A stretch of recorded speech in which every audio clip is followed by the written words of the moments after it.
প্রাণীর চেয়েও প্রিয়, তুমি আমার প্রাণীর চেয়েও প্রিয়। হ্যাঁ গো হ্যাঁ, আমি যে তোমার প্রাণীর চেয়ে প্রিয়। এসো আমার কাছে।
আচ্ছা তুমি এসেছো আমার কাছে না, আমার মন কেন বন্ধ হয়েছে। এসো আমার কাছে।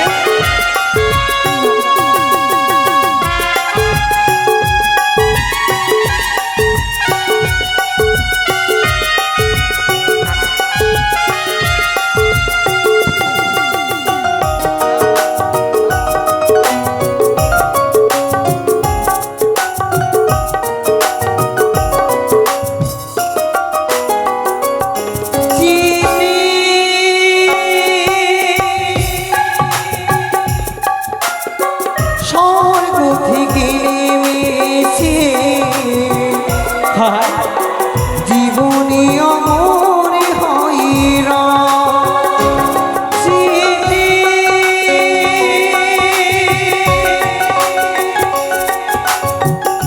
আমাকে দিও, জেনে দিও, জেনে দিও, জেনে দিও, লা লা লা লা, আহা।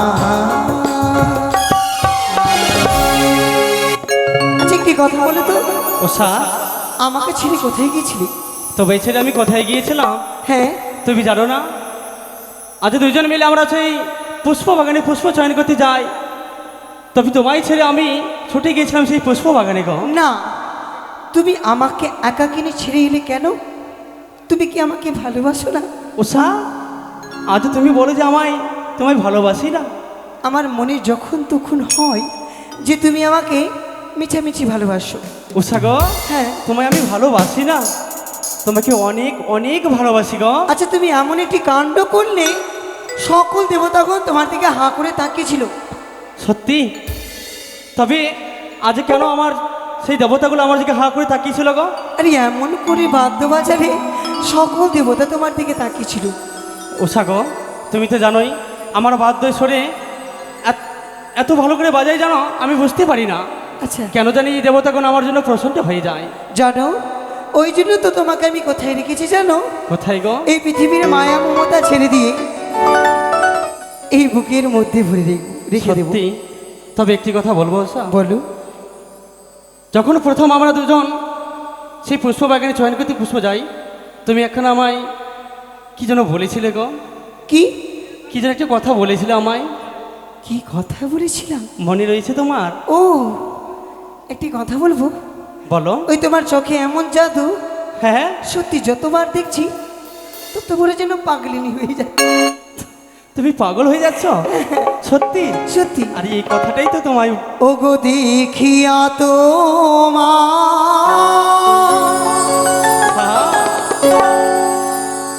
রূপের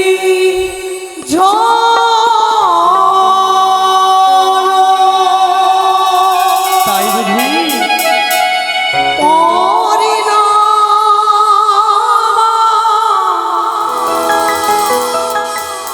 চোখের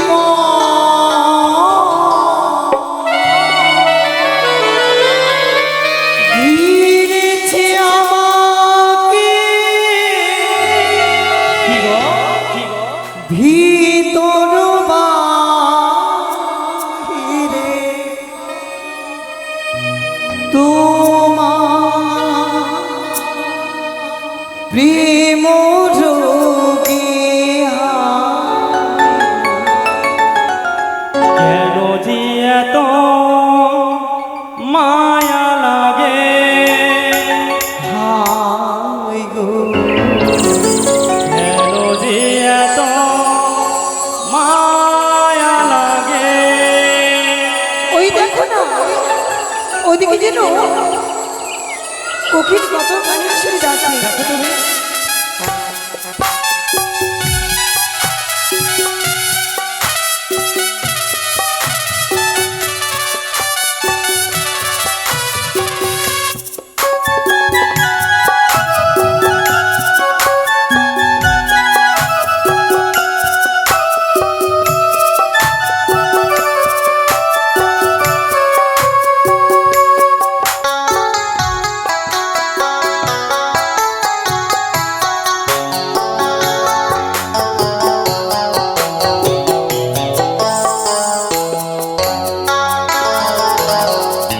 দেখিয়া তোমার রূপের ঝলক ওরে আমার চোখের পলক।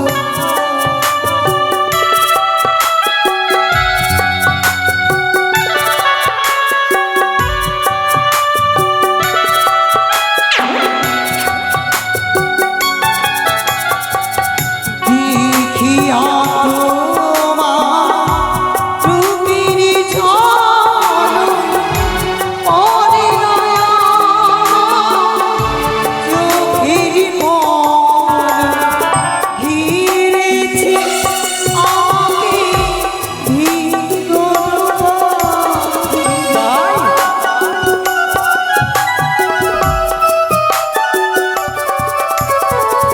ঘিরেছে আমাকে ভিতর বাহিরে তোমার প্রেম যোগে হায় গো কেন যে এত মায়া লাগে হায় গো তাই মায়া লাগে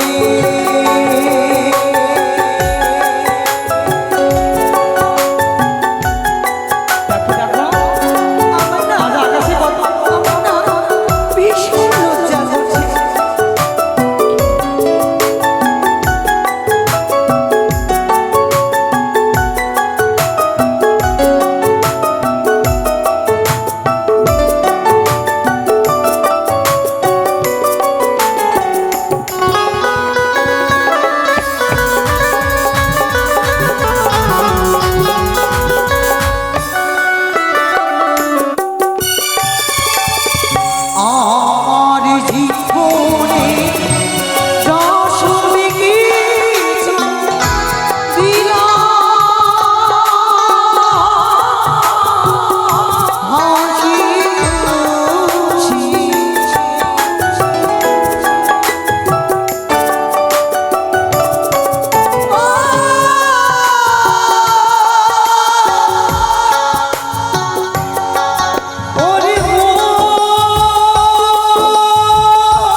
সত্যি আজ তোমার কথা শুনে যে আমার মন প্রাণ সবই ভরে গেল গো। আর জানো তুমি শত শত জনম না পাই না কেন, আমি কোথায় থাকতে চাই জানো? কোথায়? ওই তোমার চরণ তরি। সত্যি গো, তুমি আমায় কথা দাও, কোনোদিনও তুমি আমায় ছেড়ে যাবে না। বেশ, আমি তোমায় কথা দিলাম, তবে তুমিও আমায় কথা দাও, তুমি আমায় ছেড়ে কখনো কোথাও যাবে না। তুমি ভুলে যাচ্ছ প্রভু, তুমি আমার নিঃশ্বাস। তুমি যদি আমার থেকে দূরে চলে যাও, আমি যার প্রাণে বাঁচবো না। নিঃশ্বাস ছাড়া যেমন ব্যক্তি বাঁচতে পারে না, আমার কথা বলো না গো। আমি যে তোমাকে ছাড়া বাঁচতে পারবো না। আর আমি তোমাকে ছাড়া কোথাও যাব না। জানো উষা, এইমাত্র আমার ইন্দ্রালয় থেকে নৃত্য করে এসেছি, তাই আমার শরীর বলো ক্লান্ত। তুমি আমায় কিছু সেবা করে দেবে গো? বেশ, তুমি বিশ্রাম করো, আমি তোমার শয্যা পেতে দিচ্ছি। আমি স্বামীর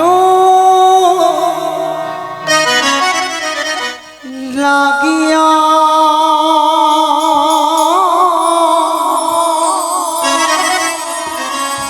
সিজ বিছাই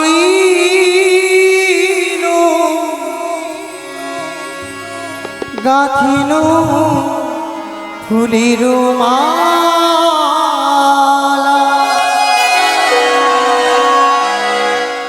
আমি স্বামীর লাগিয়া সিজবি ছাইল গাথিল ফুলের মালা।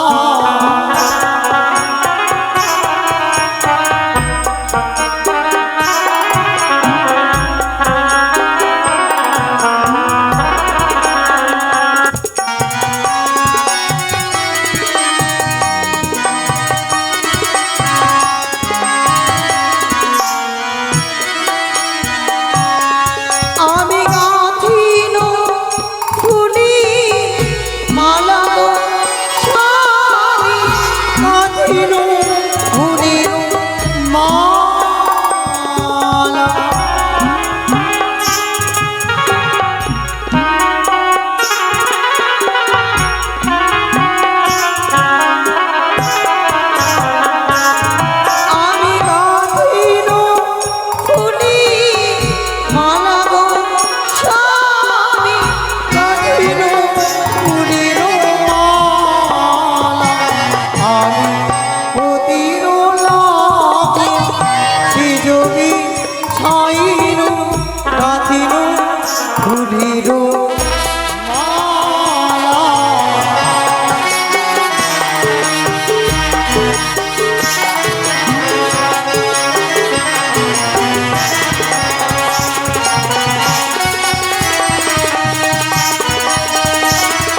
তোমার চরণে সেবা করছি।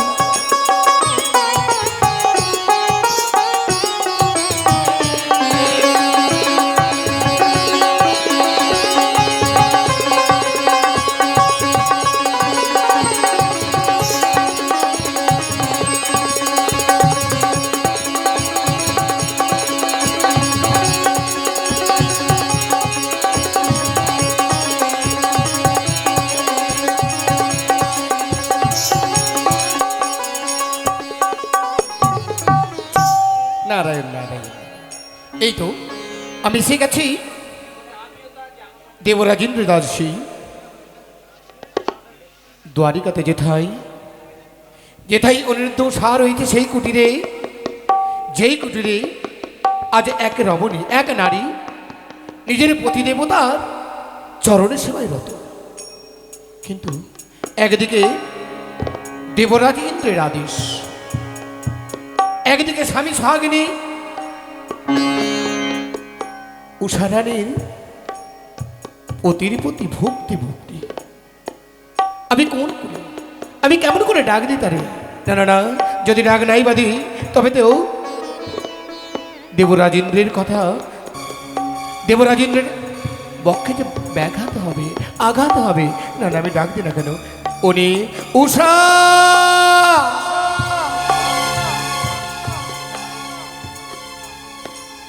উষা। শিখি মনে বলে কুটির পাঙ্গুরে কি যেন ডাকাডাকি করছে। না, এই মাত্র স্বামী দেবতাকে জাগিয়ে তুলি না কেন? ওগো প্রাণনাথ, একটি বার জেগে কথা বলো। দেখো না, আমাদের কুটির প্রাঙ্গণে কে যেন ডাকাডাকি করছে। চলো না, তাকে আদরে করে আমরা কুটির প্রাঙ্গণে নিয়ে আসি। উষাগ, আজ চেয়ে দেখো আমাদের এই ছোট্ট কুটিরে দেবঋষি নারদ বিরাজ করেছিল। তবু চণ্ডী প্রণামা হয়ে দেবঋষি। আশীর্বাদ করি উনি উষা। কিন্তু জানো, যেই বার্তা বহন করে এসেছি আমি, তোমাদের গজরে একটিবার যদি শ্রবণ করে মনে হবে আকাশ হতে বজ্রাঘাত হবে মস্তকের উপরে, পদতলের মৃত্তিকা যেন সরে যাবে গো। কিন্তু মুনি শ্রেষ্ঠ, এমন কি বার্তা? বার্তা যে কথা শুনলে পদতলে আমার মৃত্তিকা খসে যাবে, শুনে শুনে যেন বুকটা ধরপড় করতে লেগেছে। বলো না। তবে শোনো, দেবরাজ ইন্দ্র নতুন করে আবার দেব সভার আয়োজন করেছে। প্রত্যেক দেবদেবীকে করেছে নেমন্ত্রণ। তোমাদেরকে এক্ষুনি ছুটে যেতে হবে ওই ইন্দ্রপুরীতে। না না মুনি শ্রেষ্ঠ, না। জানি আমরা দেবতার দাসে দাসে, তবে কি আমাদের এই শরীর নেই? আমরা কি ক্লান্ত বোধ করি না? আমাদের কাঁচা ভূষণ এখনো শুকায়নি। একটি বার ভেবে দেখো, আমরা কেমন করে যাবো সে অমরাপুরীতে? জানো রে, দেবঋষি বার করে বলেছিলাম, দেবরাজ তাদেরও তো শরীর আছে, তারাও তো ক্লান্ত বোধ করে, তাদেরও তো বিশ্রামের প্রয়োজন রয়েছে। দেবরাজেন্দ্র ক্রোধান্বিত হয়ে বলে, আমার বাক্য যদি একটিবার অবমাননা করে তাদেরকে হ্যাঁ, তাদেরকে করব অভিশাপ।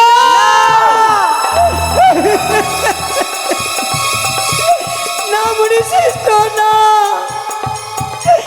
আমরা সকল কিছু সহ্য করতে পারবো, কিন্তু অভিশপ্ত জীবন না, এ আমরা ভাবতেও পারি না। আমাদের যে অভিশপ্ত জীবন চাই না, কিন্তু কি করে আমরা বাঁচবো মুনি শ্রেষ্ঠ? মর্তধাম থেকে এসেছে এক নবদেবী, তাহলে ছন্দে তোমাদের নৃত্য দর্শন করবে, যার জন্য দেবরাজেন্দ্রের পাশে বসে আজ আনন্দে তোমাদের নৃত্য পরিদর্শন করবে। দেবরাজ আমাদের পিতা, পিতার যদি অসম্মান হয়, আমরা সন্তান হয়ে কি তা দেখতে পারি? তাকে বার্তা দাও। যাবে? হ্যাঁ, যে আমরা ছুটে আসি অমরাপুরীতে। যাবে উনি, যাবে উষা। বেশ, আর নয়, আমি এই মৃদঙ্গের তালে, আমি এই ছন্দের তালে হরি নাম কৃষ্ণ নাম গাইতে গাইতে ছুটে যাব ওই জয় দেবরাজ ইন্দ্রের জয় গাইতে গাইতে বার্তা জানিয়ে দেব তারা ছুটে আসছে কেবল। বেশ, তাই হবে। আসি উনি, আসি উষা। ওগো প্রভু, উষা গো, জানি না আমাদের কপালে কি লেখা আছে। সত্যি উষা, যা আশা করিনি সেটাও আমরা পাচ্ছি। আজ কি হয়ে গেল গো? ওগো, কেন বারবার প্রাণ করে কেঁদে বলছে?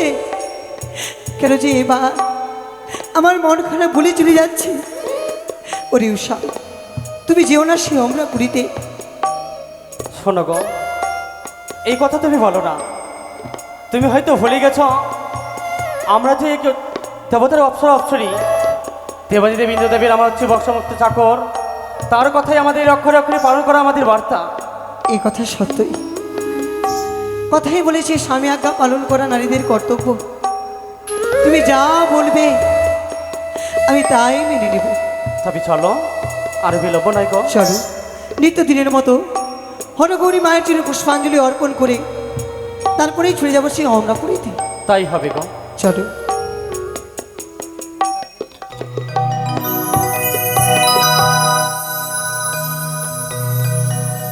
মাগো, জানি না তোমার ভোজনের সাজনা, ও জানতে যদি ভুল করে থাকি নিজ গুণে ক্ষমা করে দিও মা। ও মা,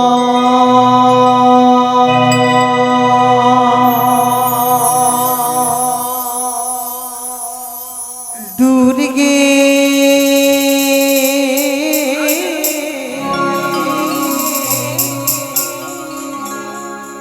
দাও কৃপা করে মা। দাও, দাও তবু চরণ, তবু কৃপা করে দাও যদি। ও মা ভবানী, দয়ালো করে মা।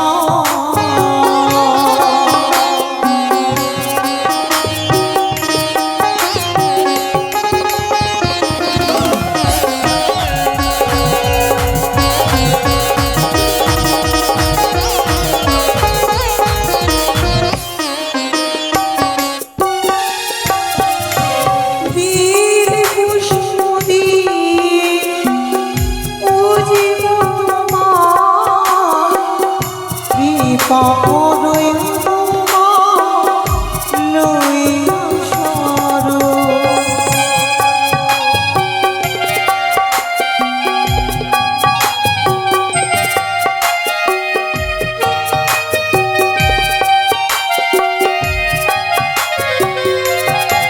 ও মা,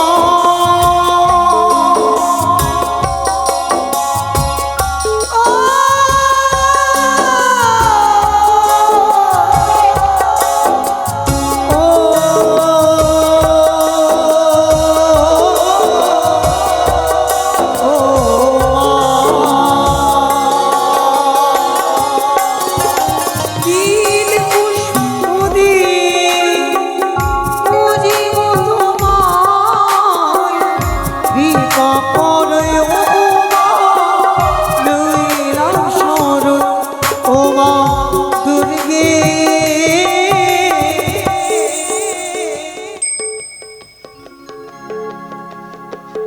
দাও কৃপা করে মা।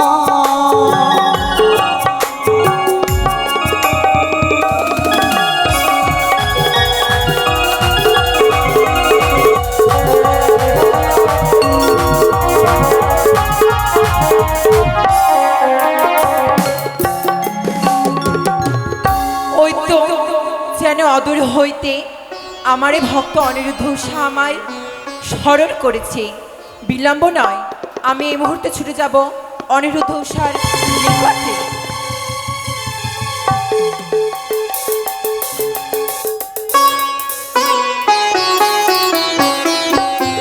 মাতা, মনুষা, আমার সম্মুখে আজ তুই তবে চরণে প্রণাম হয় মাতা গো। আশীর্বাদ করি। কিন্তু বলতে পারো, হ্যাঁ। আজ তুমি অসময়ে কোথায় ছুটে চলে যাচ্ছ?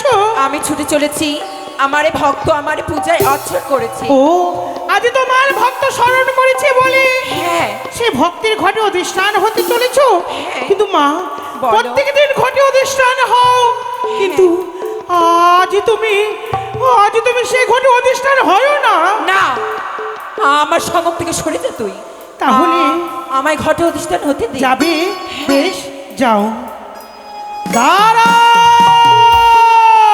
আবার আবার কেন পিছু ডাক দিলি তুই আমাকে? বারবার নিষেধ করেছি, শোনোনি আমার কথা। সেই ঘাটে যদি অধিষ্ঠান হও তাহলে কি হবে জানো? কি হবে? তোমার দুই সন্তান রয়েছে, কার্তিক গণেশ। ওই কার্তিক গণেশের মাথা তুমি খাবে। না না না না না না না, আমি ফিরে যাবো আমার নিজ কুঠির প্রাঙ্গণে। কিন্তু একদিকে রয়েছে অনিরুদ্ধ উষা, অপরদিকে রয়েছে আমার পুত্র। আমি কোন দিকে যাব? কিন্তু না, আগে আমার পুত্র। আমি ফিরে যাব আমার নিজ কুঠির প্রাঙ্গণে।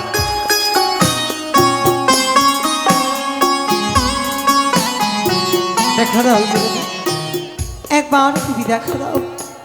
সে কে? একে আমি দর্শন করলাম। একবার তুমি চেয়ে দেখো, মাছটির ঘট করে উঠে পড়ে গেছে। আজ কি আমাদের পুজোর কোনো নিখুঁত রয়েছে যে অমন করে মায়ের দেওয়া ঘর আজ আমাদের অমঙ্গল হয়ে গেল গো। তোমায় পূর্বেই বলেছি আমাদের কোনো অমঙ্গল, তাই বারবার বলছি প্রাণনা, মন প্রাণ চাই না সে অমরপুরীতে যেতে। উষা, যেও না প্রাণনা। অমন করে বলতে নেই গো। আজ তুমি কি অমঙ্গল পুজো দেখলে আমায় বলবে না গো? ও প্রাণী,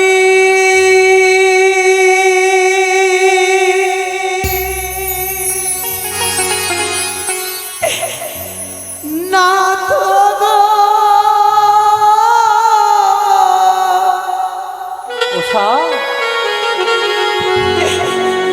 কুমঙ্গল ফিরিলাম দুই নয়নে।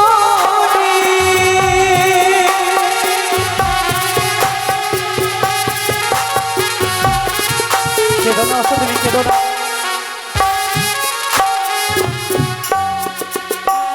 ও গোপাল